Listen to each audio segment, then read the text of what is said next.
It is time, it is high time. Right from ভার্বে বা subject verb এগ্রিমেন্টে বা কারেকশনে খুব একটা ইম্পর্টেন্ট বিষয়। It is time, it is high time অধিকাংশ আমরা ভুল করি।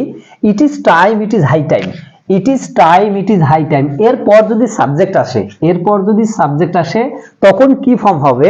আর it is time, it is high time এরপর যদি সাবজেক্ট না থাকে বা সাবজেক্ট না আসে তখন কি হবে?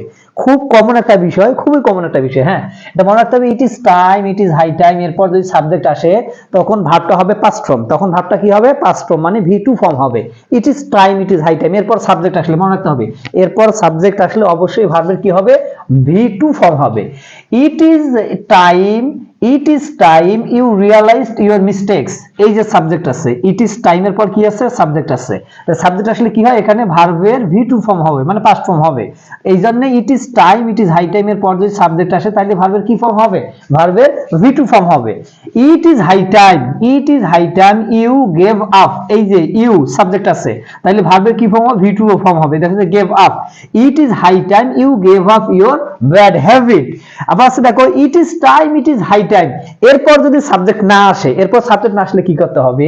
এরপর সাবজেক্ট না আসলে টু প্লাস ভার্বের বেস ফর্ম, টু প্লাস ভার্বের বেস ফর্ম বসবে, মানে টু বসবে প্লাস হচ্ছে কি বসবে? ভার্বের বেস ফর্ম বসবে। It is high time to realize your mistakes. এই যে এখানে টু রিয়ালাইজ করছি আমরা, কারণ এখানে কোনো সাবজেক্ট নাই, এখানে কোনো সাবজেক্ট নাই, তাইলে টু রিয়ালাইজ এটা কি হবে? এই ফর্মটা হবে বেস ফর্ম, সাথে কি যুক্ত হবে? টু যুক্ত করতে হবে। It is time to do the work. এই যে ইট ইজ টাইম, এখানে কোনো সাবজেক্ট নাই, এখানে কোনো সাবজেক্ট নাই, এই জন্য এখানে কি হবে? ভার্বের বেস ফর্ম সাথে কি হবে? টু যুক্ত হবে। তার মানে it is time, it is high time এরপর সাবজেক্ট থাকলে কি হবে? ভার্বের পাস্ট ফর্ম হবে। আর it is time, it is high time এরপর সাবজেক্ট যদি না থাকে তাহলে কি হবে? ভার্বের সাথে টু যুক্ত করতে হবে।